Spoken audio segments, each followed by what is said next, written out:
प्यारे दोस्तों, ज्ञान गांव चैनल पर आप सभी का बहुत बहुत स्वागत है। कथा यात्रा की इस नवीन श्रृंखला में आज हम आपसे पुनः जुड़ते हैं और सुनते हैं एक और कहानी। आज की कहानी है गुल्ली डंडा। लेखक मुंशी प्रेमचंद। प्रेमचंद की कहानी, प्रेम की जुबानी। कहानी गुल्ली डंडा। हमारे अंग्रेजी दोस्त माने या न माने, मैं तो यही कहूँगा कि गुल्ली डंडा सब खेलों का राजा है। अब भी कभी लड़कों को गुल्ली डंडा खेलते देखता हूँ तो जी लोटपोट हो जाता है कि इनके साथ जाकर खेलने लगूं। न लान की जरूरत, न कोर्ट की, न नेट की, न थापे की। मजे से किसी पेड़ से एक टहनी काट ली, गुल्ली बना ली और दो आदमी भी आ गए तो खेल शुरू हो गया। विलायती खेलों में सबसे बड़ा ऐब है कि उसके सामान महंगे होते हैं। जब तक कम से कम 1 सैकड़ा न खर्च कीजिए, खिलाड़ियों में शुमार ही नहीं हो पाता। यहाँ गुल्ली डंडा है कि बिना हर्रा फटकरी के चोखा रंग देता है। पर हम अंग्रेजी चीजों के पीछे ऐसे दीवाने हो रहे हैं कि अपनी सभी चीजों से अरुचि हो गई। स्कूलों में हर एक लड़के से 3-4 रुपए सालाना केवल खेलने की फीस ली जाती है। किसी को यह नहीं सूझता कि भारतीय खेल खिलाएं जो बिना दाम कौड़ी के खेले जाते हैं। अंग्रेजी खेल उनके लिए है जिनके पास धन है। गरीब लड़कों के सिर क्यों या बिसन मरते हो। ठीक है, गुल्ली से आंख फूट जाने का भय रहता है, तो क्या क्रिकेट से सिर फूट जाने, तिल्ली फट जाने, टांग टूट जाने का भय नहीं रहता। अगर हमारे माथे में गुल्ली का दाग आज तक बना हुआ है तो हमारे कई दोस्त ऐसे भी हैं जो थापी को बैसाखी से बदल बैठे। यह अपनी रुचि है। मुझे गुल्ली ही सब खेलों से अच्छी लगती है और बचपन की मीठी स्मृतियों में गुल्ली ही सबसे मीठी है। वह प्रातःकाल घर से निकल जाना, वह पेड़ पर चढ़कर टहनियाँ काटना और गुल्ली डंडे बनाना, वह उत्साह, वह खिलाड़ियों के जमघट, वह पदना और पदाना, वह लड़ाई झगड़े, वह सरल स्वभाव जिसके छूत अछूत अमीर गरीब का बिल्कुल भेद न रहता था, जिसमें अमीराना चोचलों की, प्रदर्शन की, अभिमान की गुंजाइश ही न थी। यह उसी वक्त भूलेगा जब घर वाले बिगड़ रहे हैं। पिताजी चौके पर बैठे वेग से रोटियों पर अपना क्रोध उतार रहे हैं। अम्मा की दौड़ केवल द्वार तक है, लेकिन उनकी विचारधारा में मेरा अंधकार में भविष्य टूटी हुई नौका की तरह डगमगा रहा है और मैं हूँ कि पदाने में बेमस्त हूँ। न नहाने की सुध है, न खाने की। गुल्ली है तो जरा सी, पर उसमें दुनिया भर की मिठाइयों की मिठास और तमाशों का आनंद भरा हुआ है। मेरे हमजोलियों में एक लड़का गया नाम का था। मुझसे 2-3 साल बड़ा होगा। दुबला, बंदरों की सी लंबी लंबी पतली पतली उंगलियां, बंदरों की सी चपलता, वही झल्लाहट। गुल्ली कैसी ही हो, पर इस तरह लपकता था जैसे छिपकली कीड़ों पर लपकती है। मालूम नहीं उसके माँ बाप थे या नहीं, कहाँ रहता था, क्या खाता था, पर था हमारे गुल्ली क्लब का चैंपियन। जिसकी तरफ वह आ जाए उसकी जीत निश्चित थी। हम सब उसे दूर से आते देख उसका दौड़कर स्वागत करते थे और अपना गोइयां बना लेते थे। एक दिन मैं और गया 2 ही खेल रहे थे। वह पदा रहा था, मैं पद रहा था। मगर कुछ विचित्र बात है कि पदाने में हम दिन भर मस्त रह सकते हैं, पदना 1 मिनट का भी अखरता है। मैंने गला छुड़ाने के लिए सब चालें चली जो ऐसे अवसर पर शास्त्र विहित न होने पर भी क्षम्य हैं, लेकिन गया अपना दांव लिए बगैर मेरा पिंड न छोड़ता था। मैं घर की ओर भागा। अनुनय विनय का कोई असर न हुआ था। गया ने मुझे दौड़कर पकड़ लिया और डंडा तानकर बोला, मेरा दांव देकर जाओ। पदाया तो बड़े बहादुर बनके, पदने के बेर क्यों भागे जाते हो? तुम दिन भर पदाओ तो मैं दिन भर पदता रहूं। हाँ, तुम्हें दिन भर पदना पड़ेगा। न खाने जाऊं न पीने जाऊं। हाँ, मेरा दांव दिए बिना कहीं नहीं जा सकते। मैं तुम्हारा गुलाम हूँ। हाँ, मेरे गुलाम हो।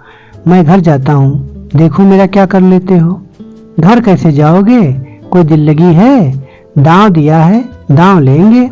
अच्छा, कल मैंने अमरूद खिलाया था, वह लौटा दो। वह तो पेट में चला गया, निकालो पेट से। तुमने क्यों खाया मेरा अमरूद? अमरूद तुमने दिया था तब मैंने खाया, मैं तुमसे मांगने नहीं गया था। जब तक मेरा अमरूद न दोगे मैं दांव न दूंगा। मैं समझता था न्याय मेरी ओर है। आखिर मैंने किसी स्वार्थ से ही उसे अमरूद खिलाया होगा। कौन निस्वार्थ किसी के साथ सलूक करता है? भिक्षा तक तो स्वार्थ के लिए देते हैं। जब गया ने अमरूद खाया तो फिर उसे मुझसे दांव लेने का क्या अधिकार है? रिश्वत देकर तो लोग खून पचा जाते हैं।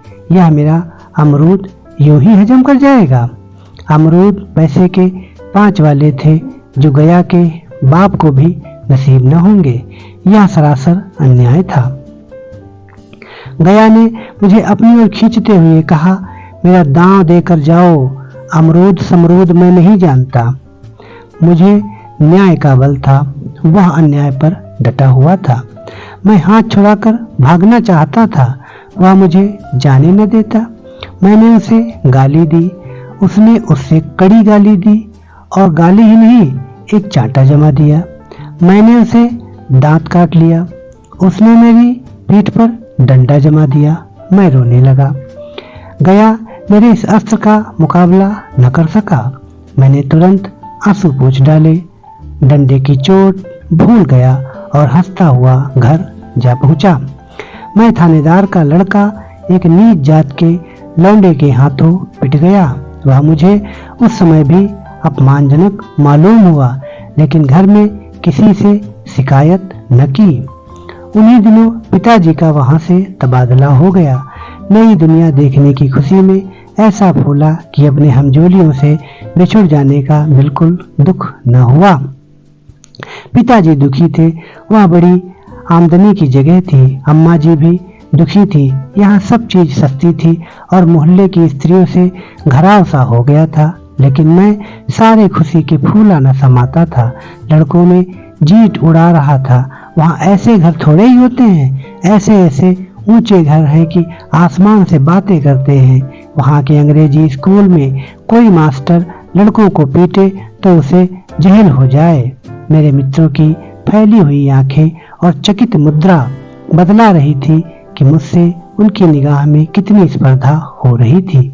मानो कह रहे थे, तू भागवान हो भाई, जाओ, हमें तो इसी उजड़ ग्राम में जीना भी है और मरना भी। 20 साल गुजर गए। मैंने इंजीनियरिंग पास की और उसी जिले का दौरा करता हुआ उसी कस्बे में पहुंचा और डाक बंगले में ठहरा। उस स्थान को देखते ही इतनी मधुर बाल स्मृतियां हृदय में जाग उठी कि मैंने छड़ी उठाई और कस्बे की सैर करने निकला। आंखें किसी प्यासे पथिक की भांति बचपन के उन क्रीड़ा स्थलों को देखने के लिए व्याकुल हो रही थी, पर उस परिचित नाम के सिवा वहां और कुछ परिचित न था। जहां खंडहर था वहां पक्के मकान खड़े थे। जहां बरगद का पुराना पेड़ था वहां अब एक सुंदर बगीचा था। स्थान की काया पलट हो गई थी। अगर उसके नाम और स्थिति का ज्ञान न होता तो मैं उसे पहचान भी न सकता।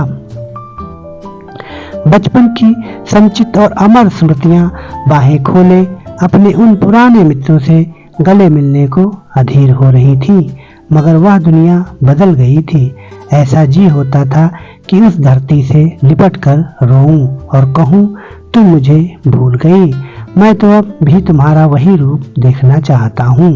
सहसा एक खुली जगह में मैंने 2-3 लड़कों को गुल्ली डंडा खेलते देखा।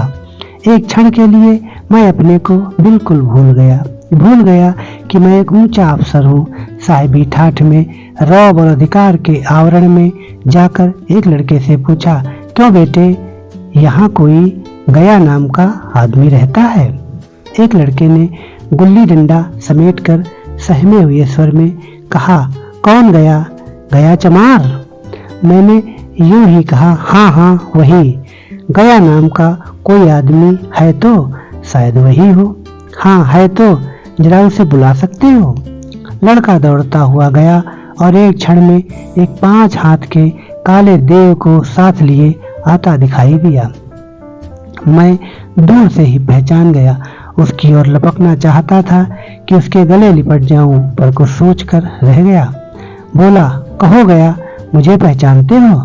गया ने झुककर सलाम किया। हाँ मालिक, भला पहचानेगा क्यों नहीं, आप मजे में हो? बहुत मजे में। तुम अपनी कहो। डिप्टी साहब का साइस हूँ। मतई, मोहन, दुर्गा सब कहाँ हैं? कुछ खबर है? मतई तो मर गया, दुर्गा और मोहन दोनों डाकिया हो गए हैं। आप? मैं तो जिले का इंजीनियर हूँ। सरकार तो पहले ही बड़े जहीन थे। आप कभी गुल्ली डंडा खेलते हो? गया ने मेरी ओर प्रश्न भरी आंखों से देखा।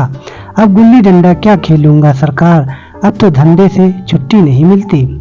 आओ आज हम तुम खेलें, तुम पदाना हम पदेंगे। तुम्हारा एक दांव हमारे ऊपर है, वह आज ले लो। गया बड़ी मुश्किल से राजी हुआ। वह ठहरा टके का मजदूर, मैं एक बड़ा अफसर, हमारा और उसका क्या जोड़। बेचारा झेप रहा था, लेकिन मुझे भी कुछ कम झेप न थी। इसलिए नहीं कि मैं गया के साथ खेलने जा रहा था, बल्कि इसलिए कि लोग इस खेल को अजूबा समझकर इसका तमाशा बना लेंगे और अच्छी खासी भीड़ लग जाएगी। उस भीड़ में वह आनंद कहाँ रहेगा? पर खेले बगैर तो रहा नहीं जाता। आखिर निश्चय हुआ कि दोनों जने बस्ती से बहुत दूर खेलेंगे और बचपन की उस मिठाई को खूब रस ले लेकर खाएंगे। मैं गया को लेकर डाक बंगले पर आया और मोटर में बैठकर दोनों मैदान की ओर चले। साथ में एक कुल्हाड़ी ले ली। मैं गंभीर भाव धारण किए हुए था, लेकिन गया इसे अभी तक मजाक ही समझ रहा था। फिर भी उसके मुख पर उत्सुकता या आनंद का कोई चिन्ह न था। शायद वह हम दोनों में जो अंतर हो गया था, यही सोचने में मगन था। मैंने पूछा, तुम्हें कभी हमारी याद आती थी गया? सच कहना।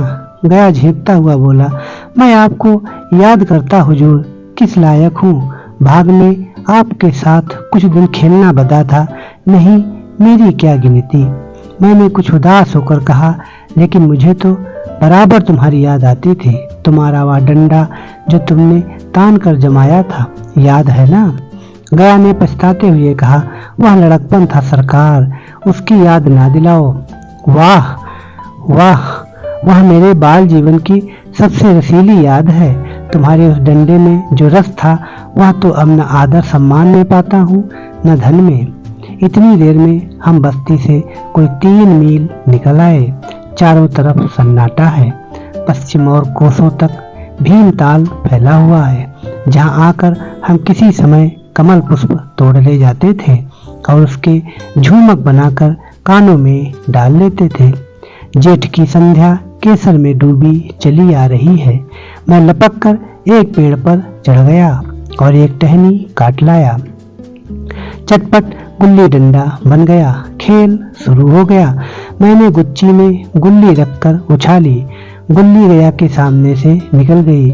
उसने हाथ लपकाया जैसे मछली पकड़ रहा हो। गुल्ली उसके पीछे जाकर गिरी। यह वही गया है जिसके हाथों में गुल्ली जैसे आप ही आकर बैठ जाती थी। वह दाहिने बाएं कहीं हो, गुल्ली उसकी हथेली में ही पहुंचती थी, जैसे गुल्लियों पर वशीकरण डाल देता हो। नई गुल्ली, पुरानी गुल्ली, छोटी गुल्ली, बड़ी गुल्ली, नोकदार गुल्ली, सपाट गुल्ली, सभी उससे मिल जाती थी, जैसे उसके हाथों में कोई चुंबक हो, गुल्लियों को खींच लेता हो। लेकिन आज गुल्ली को उससे वह प्रेम नहीं रहा। फिर तो मैंने पदाना शुरू किया। मैं तरह तरह की धांधलियां कर रहा था, अभ्यास की कसर बेईमानी से पूरी कर रहा था। हुच जाने पर भी डंडा खेले जाता था। हालांकि शास्त्र के अनुसार गया की बारी आनी चाहिए थी। गुल्ली पर ओछी चोट पड़ती, वह जरा दूर पर गिर पड़ती तो मैं झपट कर उसे खुद उठा लेता और दोबारा डांट लगाता। यह सारी बेकायदगियां देख रहा था पर कुछ न बोलता था, जैसे उसे वह सब कायदे कानून भूल गए। उसका निशाना कितना अचूक था। गुल्ली उसके हाथ से निकलकर टन से डंडे से आकर लगती थी। उसके हाथ से छूटकर उसका काम था डंडे से टकरा जाना। लेकिन आज वह गुल्ली डंडे में लगती ही नहीं। कभी दाहिने जाती है, कभी बाएं, कभी आगे, कभी पीछे। आध घंटे पदाने के बाद एक गुल्ली डंडे में आ लगी। मैंने धांधली की, गुल्ली डंडे में नहीं लगी। बिल्कुल पास से गई लेकिन लगी नहीं। गया ने किसी प्रकार का असंतोष प्रकट नहीं किया। ना लगी होगी। डंडे में लगती तो क्या मैं बेईमानी करता? नहीं भैया, तुम भला बेईमानी करोगे?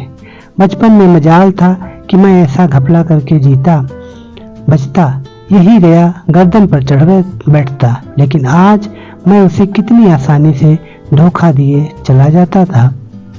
गधा है, सारी बातें भूल गया। सहसा गुल्ली फिर डंडे से लगी और इतनी जोर से लगी जैसे बंदूक छोटी हो। इस प्रमाण के सामने अब किसी तरह की धांधली करने का साहस मुझे इस वक्त भी न हो सका। लेकिन क्यों न एक बार सबको झूठ बताने की चेष्टा करूं। मेरा हरज ही क्या है। मान गया तो वाह वाह, नहीं दो चार हाथ पदना ही तो पड़ेगा।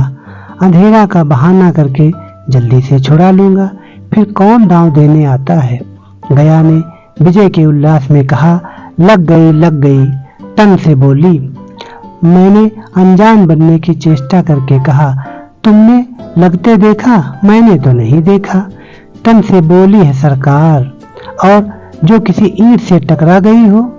मेरे मुख से यह वाक्य उस समय कैसे निकला, इसका मुझे खुद आश्चर्य है। इस सत्य को झुठलाना वैसा ही था जैसे दिन को रात बताना। हम दोनों ने गुल्ली को डंडे में जोर से लगते देखा था, लेकिन गया ने मेरा कथन स्वीकार कर लिया। हाँ, किसी ईंट में भी लगी होगी। डंडे में लगती तो इतनी आवाज ना आती। मैंने फिर पदाना शुरू किया, लेकिन इतनी प्रत्यक्ष धांधली कर लेने के बाद गया की सरलता पर मुझे दया आने लगी। इसलिए जब तीसरी बार गुल्ली डंडे में लगी तो मैंने बड़ी उदारता से दांव देना तय कर लिया। गया ने कहा, अब तो अंधेरा हो गया है भैया, कल पर रखो। मैंने सोचा कल बहुत सा समय होगा, यह न जाने कितनी देर पदाए, इसीलिए इसी वक्त मामला साफ कर लेना अच्छा होगा। नहीं नहीं, अभी बहुत उजाला है, तुम अपना दांव ले लो, गुल्ली सूझेगी नहीं, कुछ परवाह नहीं। गया ने पदाना शुरू किया, पर उसे अब बिल्कुल अभ्यास न था। उसने 2 बार टाँड लगाने का इरादा किया, पर दोनों ही बार हुच गया। 1 मिनट से कम में वह दांव खो बैठा। मैंने अपनी हृदय की विशालता का परिचय दिया। एक दांव और खेल लो, तुम तो पहले ही हाथ में हुच गए। नहीं भैया, अब अंधेरा हो गया, तुम्हारा अभ्यास छूट गया, कभी खेलते नहीं। खेलने का समय कहाँ मिलता है भैया। हम दोनों मोटर पर जा बैठे और चिराग जलते जलते पड़ाव पर पहुंच गए। गया चलते चलते बोला, कल यहाँ गुल्ली डंडा होगा, सभी पुराने खिलाड़ी खेलेंगे, तुम भी आओगे? जब तुम्हें फुर्सत हो तभी खिलाड़ियों को बुलाऊं। मैंने शाम का समय दिया और दूसरे दिन मैच देखने गया। कोई 10-10 आदमियों की मंडली थी। कई मेरे लड़कपन के साथी निकले। अधिकांश युवक थे जिन्हें मैं पहचान न सका। खेल शुरू हुआ। मैं मोटर पर बैठा बैठा तमाशा देखने लगा। आज गया का खेल, उसका नैपुण्य देखकर मैं चकित हो गया। टाड़ लगाता तो गुल्ली आसमान से बातें करती। कल की सी वह झिझक, वह हिचकिचाहट, वह बेदिली आज न थी। लड़कपन में जो बात थी आज उसने प्रौढ़ता प्राप्त कर ली थी। कहीं कल इसने मुझे इस तरह पदाया होता तो मैं जरूर रोने लगता। उसके डंडे की चोट खाकर गुल्ली 200 गज की खबर लाती थी।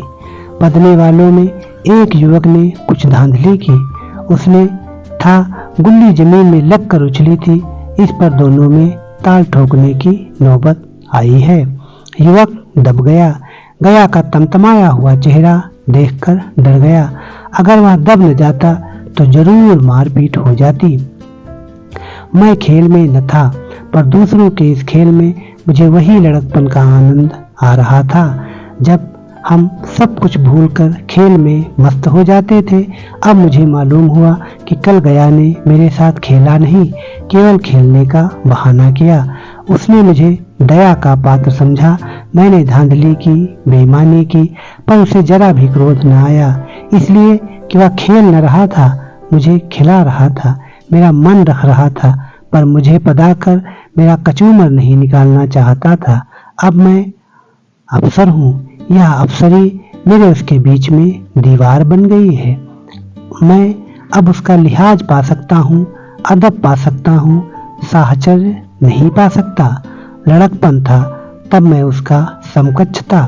यह पद पाकर अब मैं केवल उसकी दया योग्य हूँ। वह मुझे अपना जोड़ नहीं समझता। वह बड़ा हो गया है, मैं छोटा हो गया हूँ। तो दोस्तों, ये थी कहानी गुल्ली डंडा। आपकी प्रतिक्रिया का हमें इंतजार रहेगा। चैनल को लाइक सब्सक्राइब अवश्य करिए। मिलेंगे एक नई कहानी के साथ अगले वीडियो में। तब तक के लिए बहुत बहुत धन्यवाद।